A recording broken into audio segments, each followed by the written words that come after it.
9 প্রতিষ্ঠানে দেয়া অনুদান মিলবে আয়কর রেয়াত।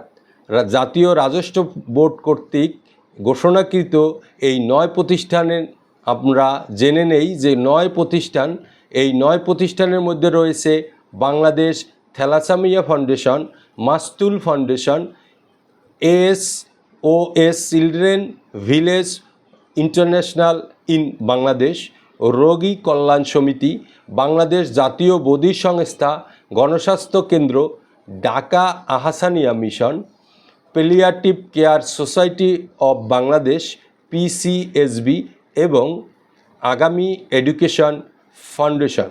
এই 9 প্রতিষ্ঠানে আপনারা যদি আপনাদের দানের টাকা প্রদান করেন, সেক্ষেত্রে আপনাদের ব্যক্তিগত ফাইলে আপনারা কর রেয়াতের আওতায় কিংবা কর রেয়াতের সুবিধাটি নিতে পারবেন। উল্লিখিত এই 9 প্রতিষ্ঠানে আপনারা অনুদান প্রদান করলে মিলবে আয়কর রেয়াত।